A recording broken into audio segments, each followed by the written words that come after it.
So good morning student, this is our third lecture on mathematical methods.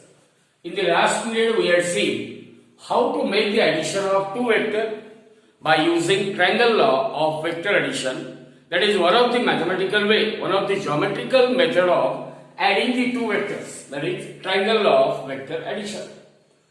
Now in this period we will see some another geometrical method of adding the vectors. So whenever we have to add two vectors, either one can make use of triangle law for addition of two vectors, or one may make use of law of parallelogram of a vector. So parallelogram law of vector addition. So as far as any law is concerned, every law has its own statement. So first we will recall what is the statement for law of parallelogram of vector addition. So as far as this parallelogram law is concerned, it states any two vectors of same type, two vectors of same type means the two vectors, they must represent the same physical quantity. Means if first vector is force, second vector is also force, then only addition between two vectors is possible. Remember, for addition or subtraction of two vectors, the two vectors, they must be of what? Same type, force and force, velocity and velocity. You cannot add force vector with a velocity vector. So any two vectors of same type, originating, same type means they represent the same physical quantity. Any two vectors of same type originating from the same point, originating from the same point, it means the two vectors, they are having what? Same tail point. So any two vectors of same type originating from the same point means that is they must have same tail point. Same tail point means they must start from same point.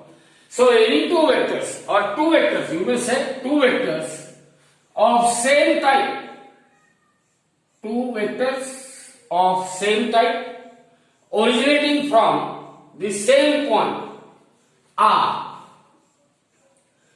represented both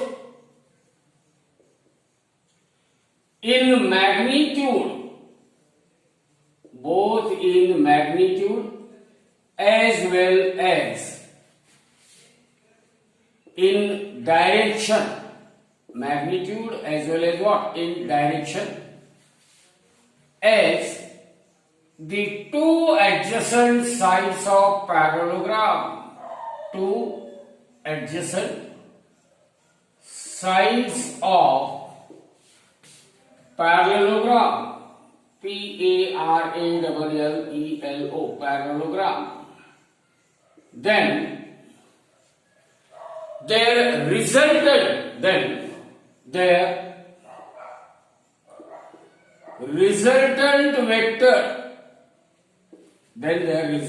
vector is represented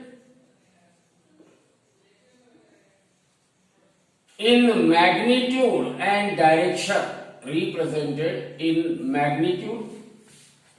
and direction, by that diagonal of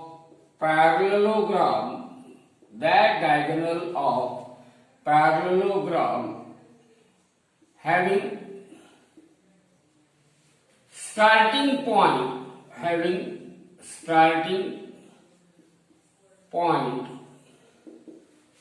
Having common starting point you can say, or having starting point same as that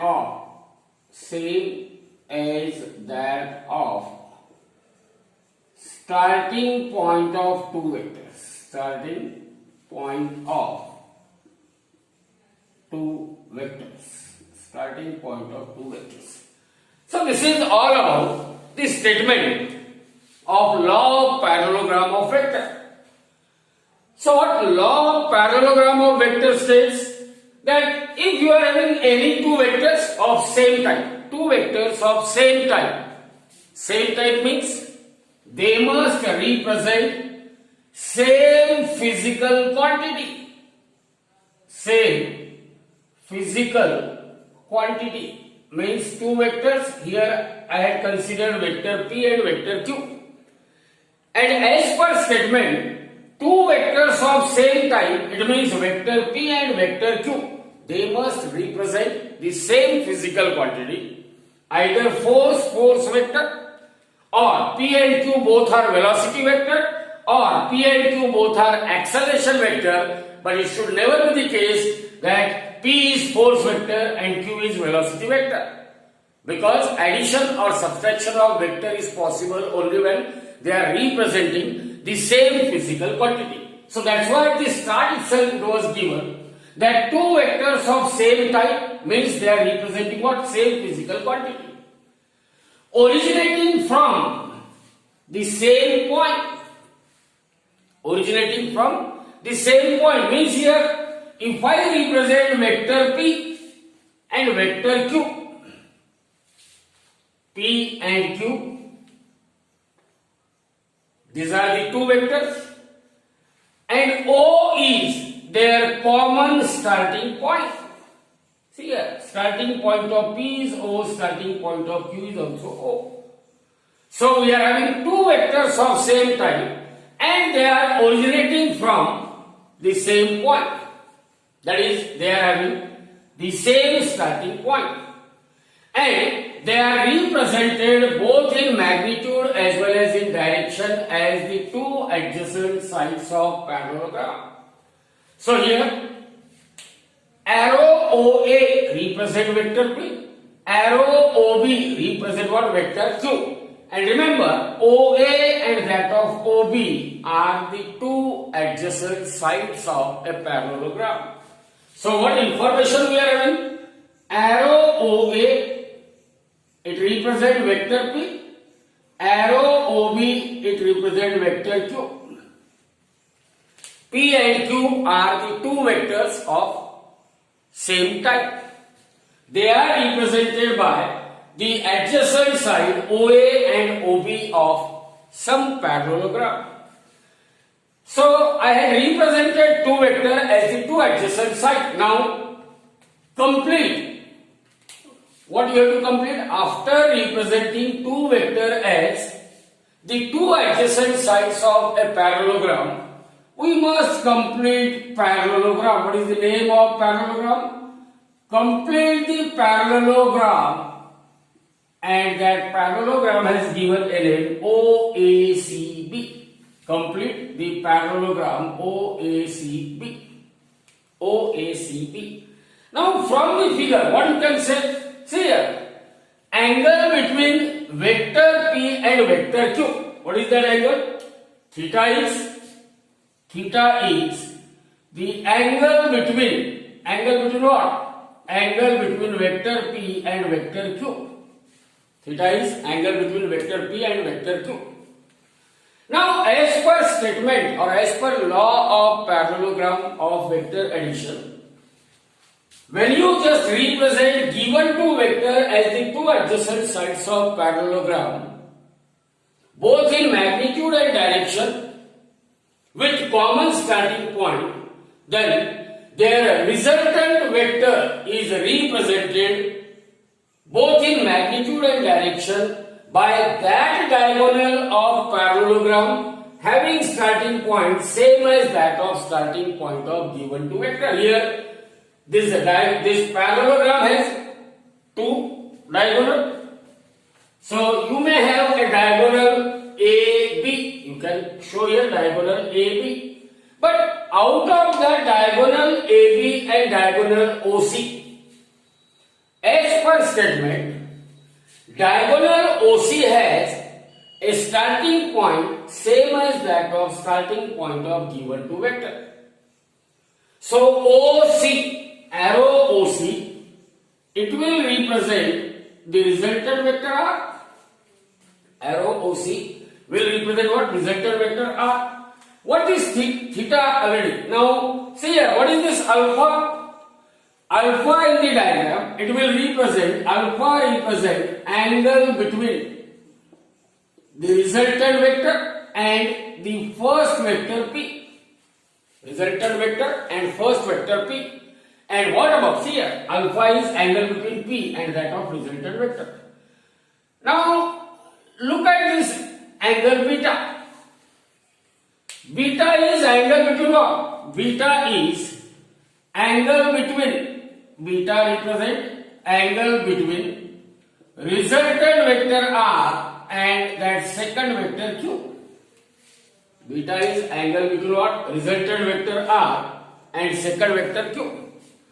So once we complete a parallelogram OACB, here we have to find out an expression for magnitude of resultant vector as well as what? Direction of resultant vector. Means two things we have to calculate. What is the value of R, that is magnitude of resultant vector, and what is this angle alpha or angle beta which gives the direction of a resultant vector.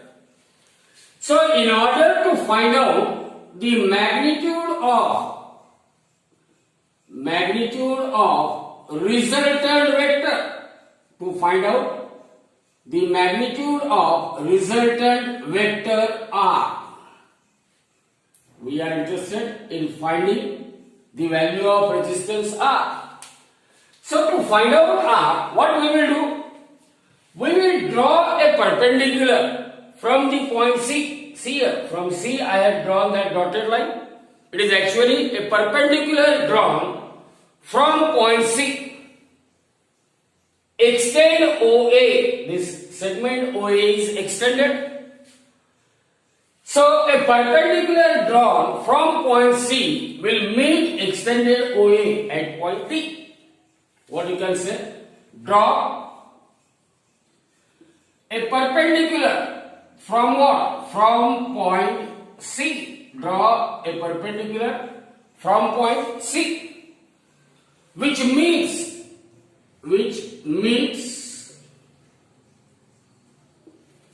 the extended OA, which means the extended OA at point D, which means the extended OA at point D. At point D.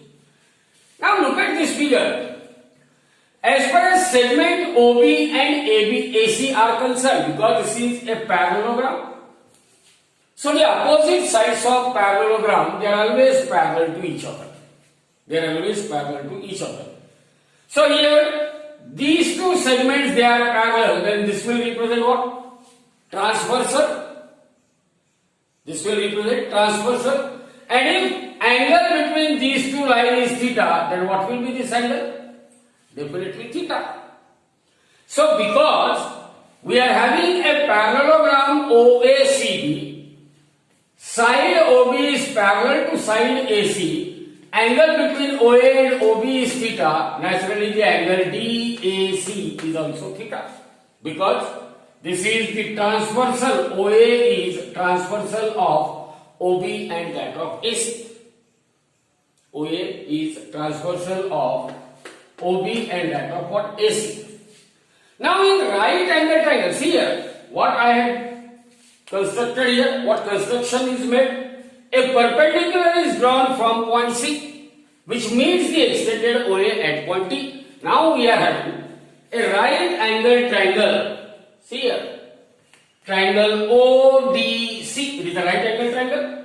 So in right angle triangle ODC, ODC is what? Right angle triangle. So in right angle triangle ODC, so I will just clear it. in right angle triangle ODC according to Pythagoras theorem. According to Pythagoras theorem, what you can say? Hypotenuse square, that is OC square. OC square is equal to base square plus height square. Base is what? OD. So OD square plus height square, that is DC square. DC square. But see here, OD is equal to OA plus AD. Segment OD. Length of segment OD is equal to length of segment OA plus that of what? Length of segment AD. So this is equal to OA plus AD whole square. I have replaced OD by OA plus AD. Plus DC whole square. Plus DC whole square. Or OC square is equal to, now x plus y whole square. What is the expansion of x plus y whole square? X plus y whole square is equal to x square plus y square plus 2xy. So here it is OA square plus AD square. OA square plus AD square plus 2 times OA into AD plus DC square. Plus DC square.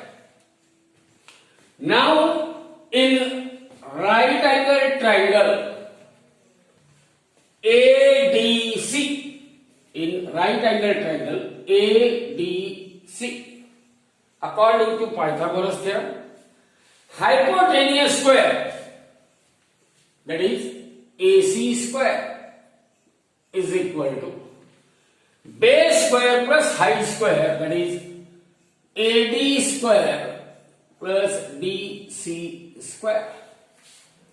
So here we are having AD square and that of what? DC square. So AD square plus DC square, it can be replaced by what? AC square. And therefore, we can rewrite this equation as OC square is equal to that first term OA whole square plus the sum of these two terms, it is replaced by AC whole square plus 2 times OA into AD. OA into AD. 2 times OA into AD. Now we can write it here. Arrow OB and arrow AC. Here I can draw another arrow AC. So as arrow OB, it represents vector Q. Then arrow AC, arrow OC, AC. See here, length of this arrow is same as that of length of this arrow. Direction of this arrow is same as that of direction of this arrow. So if this represents vector Q, naturally this will also represent vector Q. So OB equal to Q equal to AC. It means OB, length of OB is Q and that is equal to AC. That is equal to AC. Now in the right angle triangle ADC, in right angle triangle ADC, tell me what is cos theta? Cos of theta is equal to adjacent side divided by hypotenuse. What is adjacent side? AD. Cos theta is equal to AD divided by AC. Therefore, AD is equal to AC cos of theta. AD equal to AC cos of theta. Similarly, what is OC? This is equation number, suppose this is equation number 1, equation number 2. Now what is OC? Length of segment OC. OC is equal to R, magnitude of resultant vector. What is OA? OA, it represents vector P. So length of OA is equal to magnitude of vector P. What is AC? AC represents vector Q. So segment AC is equal to Q. And what is AD? AD is equal to AC cos of theta. Now, all these four terms, say they will represent equation number 2. They represent what? Equation number 2. So, by using equation 2, you can put the value of different terms from equation 2 in equation 1. By using equation 2, equation 1 becomes. By using equation 2, equation 1 becomes. What happens to equation 1? See here. OC square. OC means R. So R square equal to OA square. OA means P. P square plus AC square. AC means Q square plus 2 times OA. OA is P into AD. But what is AD equal to? AD equal to AC cos of theta. But what is AC equal to Q? So AD equal to Q cos of theta. So 2P into Q cos of theta. So we are having the relation R square equal to P square plus Q square plus 2PQ cos of theta. Now taking square root on both the sides. So square root of R square is equal to R, and that is equal to under root of P square plus Q square plus 2PQ cos of theta. So remember, every now and then while solving the example solve vector, you have to make use of the formula for magnitude of resultant vector R is equal to under root of P square plus Q square plus 2PQ cos of theta. P square plus Q square plus 2PQ cos of theta. So this is about the magnitude of a resultant vector. What about the direction? Finding the direction of a resultant vector, it means we will find out what is the angle between resultant vector and first vector, or angle between resultant vector and second vector. So here from the figure, what alpha represent? So to find out direction of resultant vector, one must mention that alpha. Here alpha represent what here? Angle between vector R and vector P. Angle between what? Vector R and vector P. Angle between this vector R and that of vector P. Now in the right angle triangle ODC, in right angle triangle ODC, what is tan alpha? Tan alpha, tan of any angle, it is a ratio. Ratio of what? Opposite side divided by adjacent side. Here is the angle alpha. What is that opposite side in right angle triangle ODC? Opposite side is CD. Upon adjacent side is what? OD. So tan alpha is equal to CD divided by OD. But see here, this segment OD, it can be written as sum of two segments OA plus that of what? AD.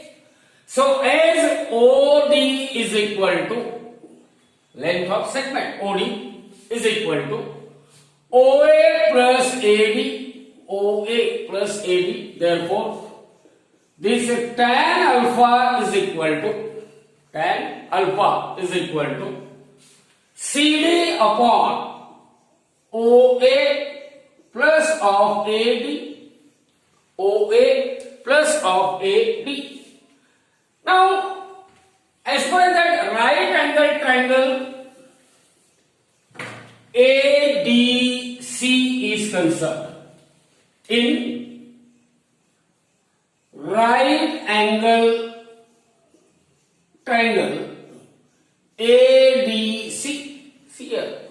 is 90 degree. Now we will find out what is sin theta and what is cos theta. So in right angle triangle ADC, what is sin theta equal to? Sin of theta is equal to sin of any angle is ratio of opposite side to that of hypotenuse. So here in triangle ADC, sin theta is equal to opposite side is what? CD. Upon hypotenuse it is AC. Therefore CD equal to AC sin of theta. But see here, AC represent vector Q. So what is AC equal to? Magnitude of vector Q. Means I can write CD is equal to Q sin of theta. Similarly, in the same triangle, cos theta is equal to cosine of an angle theta. It is adjacent side divided by hypotenuse. What is adjacent side? It is AD. AD upon hypotenuse is AC. Therefore, AD equal to AC cos of theta. But once again we know AC represent vector Q. So segment AC equal to mod of Q or simple Q. So AD is equal to Q cos of theta. Q cos of theta. So this is equation number 1. This is equation number 2, equation number 3. And what about OA? OA is equal to what? P. This is equation number 4. So by using 2, 3 and 4, equation 1 becomes, by using equation 2, 3 and 4, equation 1 becomes, what happens to equation 1? Tan alpha is equal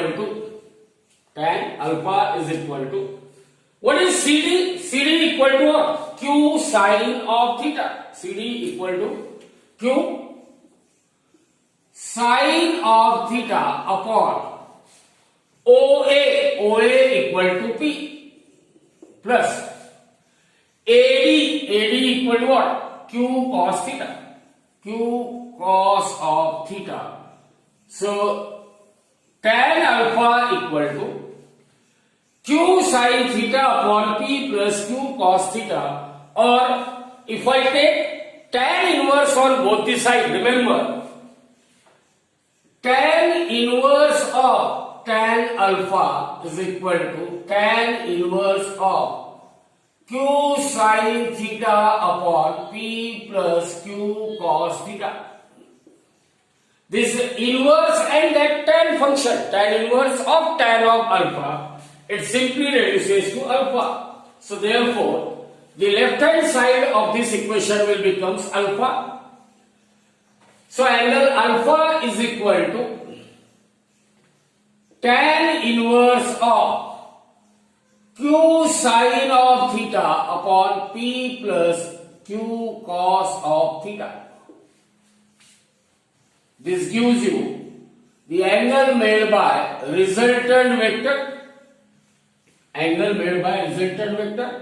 with first vector P.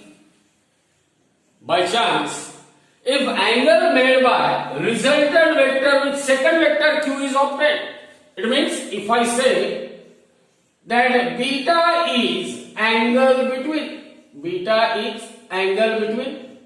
resultant vector R and that second vector Q, then tan of alpha is known to you. Similarly, you can derive tan of beta. But you remember that tan beta or beta is.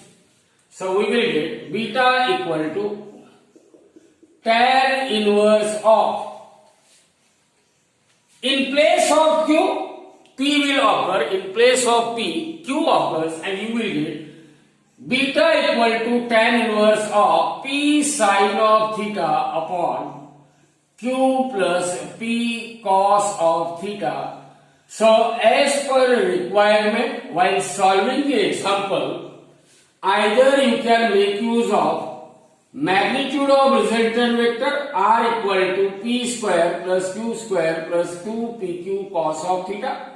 This gives the magnitude of resultant vector. Or you may use that alpha equal to tan inverse of q sin theta upon p plus q cos theta, where alpha is the angle made by resultant vector with the first vector p. Sometimes in examination, maybe need CET or JEE, find the angle made by resultant vector with second vector q. Then that angle beta, which is the angle between r and q, it is given as tan inverse of p sin theta upon q plus p cos theta. So by using this, you can solve so many examples. Now we will see how to resolve a vector into different rectangular component. Now what is resolution of a vectors? What is resolution of a vector? Now already we have seen resolution of a vector, it means expressing single vector as a sum of two or more than two vectors. Resolution of a vector, it means express a given single vector as a sum of two or more than two vectors such that, now the condition, such that the combined effect of those two or more than two vectors, if it is same as that of effect of that given single vector, then only that process of resolution takes place. And those two or more than two vectors whose combined effect is same as that of effect of given vector, those two or more than two vectors, they are called component of a vector. For example, we have seen that when a ball is given a kick, football is given a kick from point O, that ball may undergo a single displacement S and may enters into the goal post. So what is the effect of single displacement vector S? Conversion of kick into what? A goal. Now, the same effect can be obtained. Here we are given that ball is given first pass and that ball undergoes a displacement S1. From here, second player will provide a kick to a ball. Ball undergoes a displacement S2 and enters into the goal post. So what here we can say? Combined effect of S1 and S2 is conversion of kick into what? A goal. So the effect of single displacement vector, when it is same as that of combined effect of two vectors, then these two vectors are called component of vector S, and this phenomena of or the process of expressing a single vector as a sum of two or more than two vectors. More than two means you may have a situation, displacement S1, then displacement S2, and finally here displacement S3. So what is combined effect of S1, S2, S3? The combined effect of three vectors is the same as that of effect of single vector. So remember, those two or more than two vectors whose combined effect is same as that of effect of what? Given single vector, then those two or more than two vectors, they are called component of vector S. S1, S2, S3, they are called what? Component of vector S. Component of vector S. So in general, what you can say? You can express any vector as a sum of two or more than two vectors. For example, suppose we are having some vector V, I can express that vector V. Suppose there is a vector V, and that vector V, if I write this as V equal to vector V1 plus vector V2 plus vector V3, what does it mean? You had expressed single vector as a sum of three vectors. Means these three vectors, they must be definitely component of this vector. So V1, V2, V3 are the component of vector V. V1, V2, V3. What is vector V1? Vector V1, vector V2 and vector V3 are component of, they are what? Components of vector V. Components of vector V. Also we have seen that if there is a non-zero vector, vector m is not equal to 0, and um cap, it is a unit vector along the direction of vector m. It is a unit vector. Um is what? Unit vector. Always mention what is the direction of unit vector. So there is a non-zero vector, vector m. Um cap, here instead of arrow we are using a symbol of cap, which is used to represent unit vector. So um cap, u means unit, cap means unit vector, m means along the direction of vector m. So this unit vector along the direction of any vector is always equal to that vector divided by its magnitude, or any vector can be written as unit vector along its direction multiplied by its magnitude. Multiplied by its magnitude. So if I say that alpha, beta and gamma, alpha, beta and gamma, alpha cap, beta cap and gamma cap are the unit vectors. These are the unit vectors along the direction of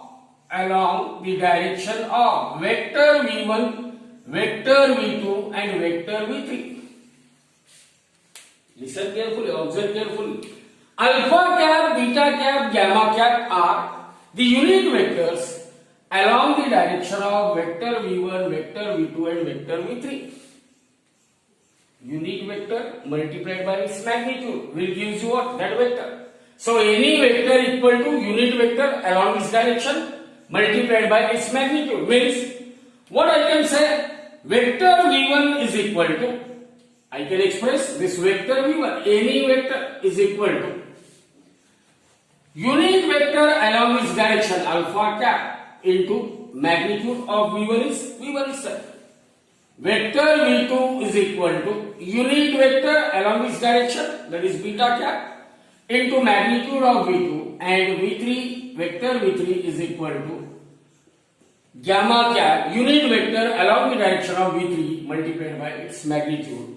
Therefore, any vector V, it can be written as alpha cap V1 plus beta cap V2 plus gamma cap V3.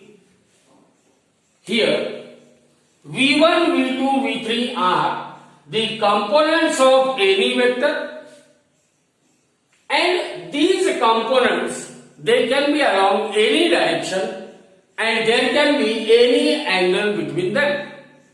So you can express any vector as a sum of two or more than two vectors. Those two or more than two vectors, they are called component of vectors. These components of vectors, they can be along any direction and they can have any angle between them. But when I resolve, so in short, resolution of a vector means expressing any single vector as a sum of two or more than two vectors. Expressing any single vector as a sum of two or more than two vectors, that process of splitting a given vector into two or more than two vectors is called resolution, but the restriction is that the combined effect of those two or more than two vectors is same as that of effect of a given single vector. Effect of a given single vector. Now, as a special case, if I just resolve a given vector into the components which are along the direction perpendicular to each other, you can resolve any vector into two components, such that those two components, they are having angle 90 degree between them, then those components, they are called rectangular component. If the angle between two components of two or more than two components, if angle between any two of them is 90 degree, then such components are called rectangular component. As a simple case, let us consider we are having some vector r, and I want to resolve that vector r into two rectangular components. I want to resolve vector r into what? Two rectangular components. Means one of the component, here I have taken two-dimensional coordinate system. O represent the origin. This is positive x-axis, this is positive y-axis, and a given vector r, it is represented on that two-dimensional coordinate system by means of an arrow OC. So vector r is equal to arrow OC. Arrow OC.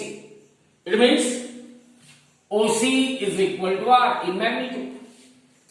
OC equal to r in magnitude. Let theta represent, what is theta? Theta is angle between vector r and x-axis, positive x-axis. Theta is angle between given vector r and positive x-axis.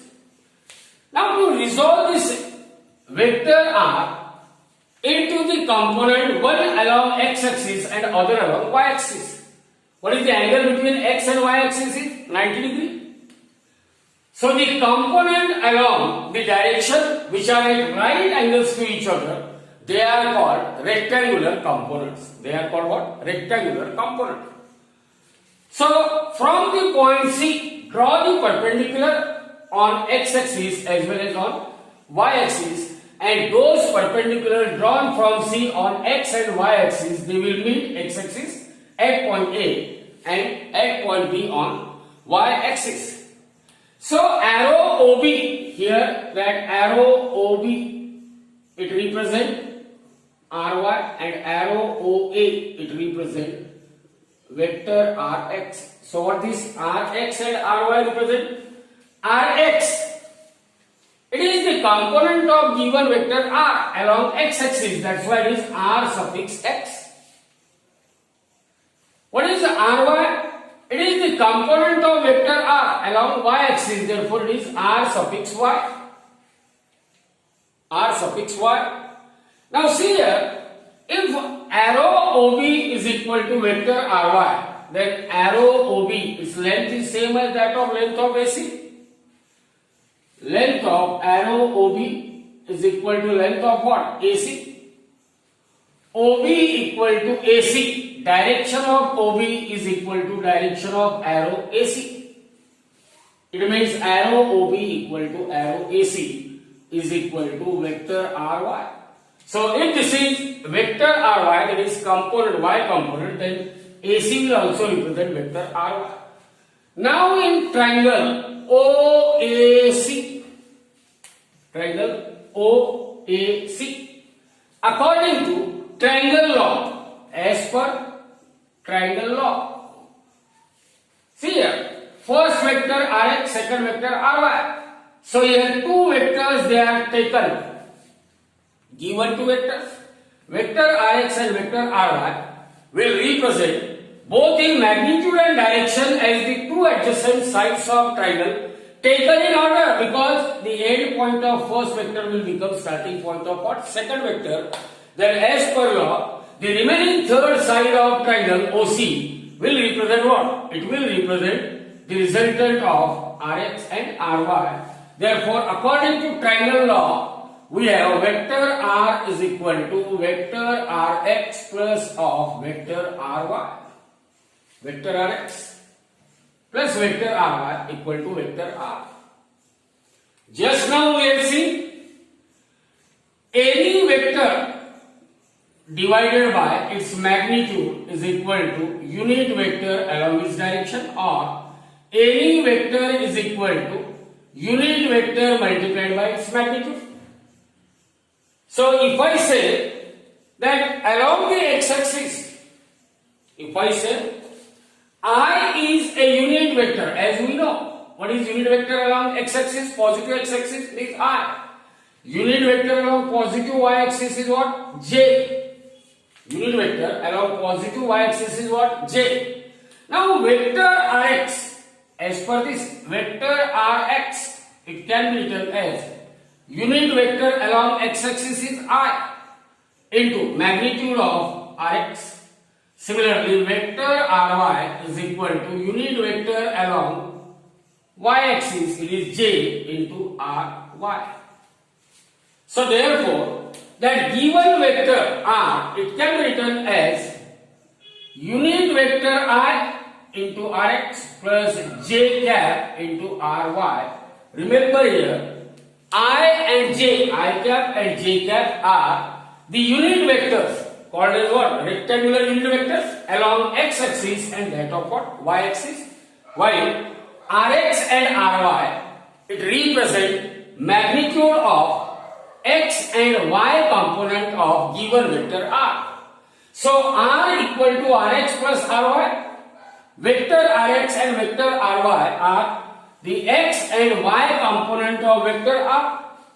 While I and J are unit vector along x and y axis, simply Rx and Ry are the magnitude of x and y component of vector R.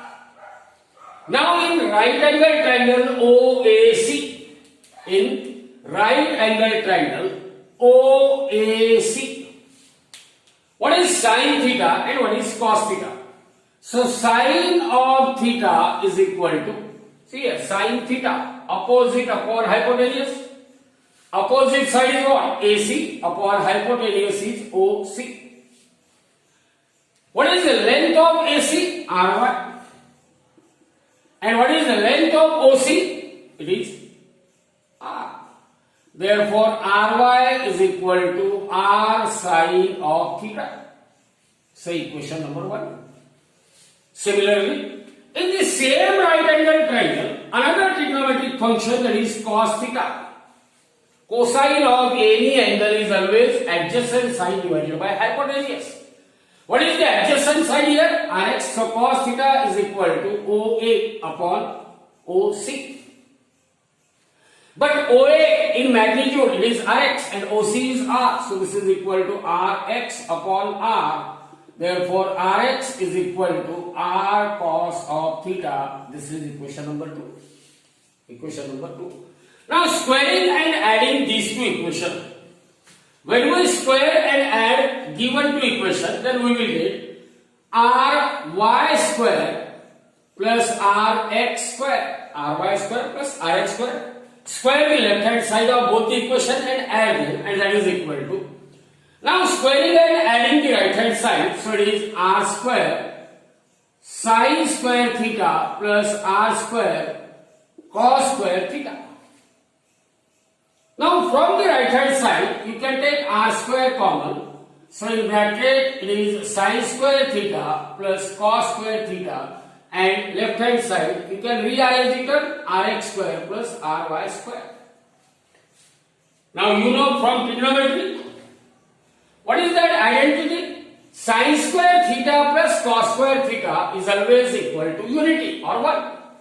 Sine square theta plus cos square theta, it is equal to 1. So we are left with R square into 1. So therefore, R square is equal to, now what is the other side? It is Rx square plus Ry square, or R is equal to under root of Rx square plus Ry square. Now this will gives you the magnitude of any vector in terms of its x and y component. Magnitude of any vector in terms of magnitude of its x and that of what? Y component. Now this is about the magnitude of that given vector. You can also find the direction. So let us divide equation 1 by equation 2. Divide equation 1 by equation 2. So we have r sin of theta upon r cos of theta is equal to r sin theta upon r cos theta equal to ry upon rx. Ry upon rx. So this r get cancelled. And as we know, sin theta upon cos theta, it is tan theta. So tan theta is equal to ry upon rx, or theta is equal to tan inverse of ry upon rx. So you can make use of both these formula whenever you are given a vector as a sum of two rectangular components, one along x-axis and other along y-axis.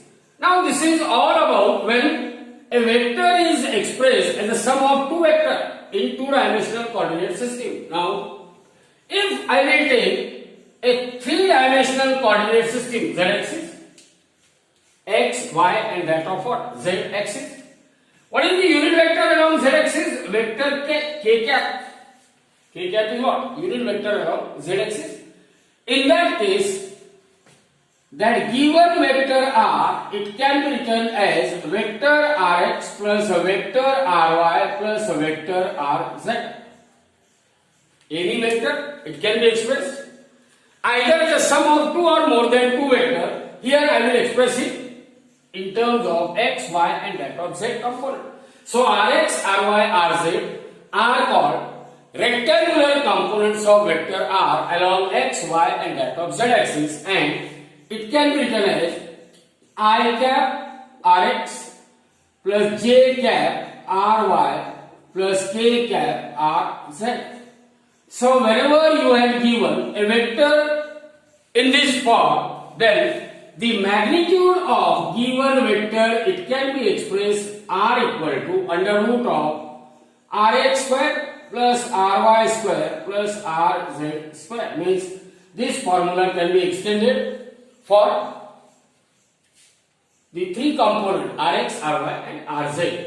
Rx, ry, and that of rz. Again, you remember one point, that whenever two vectors are parallel to each other, then their x, y, and z components are also same. Whenever you say that vector A is equal to vector B, it means for equal vectors.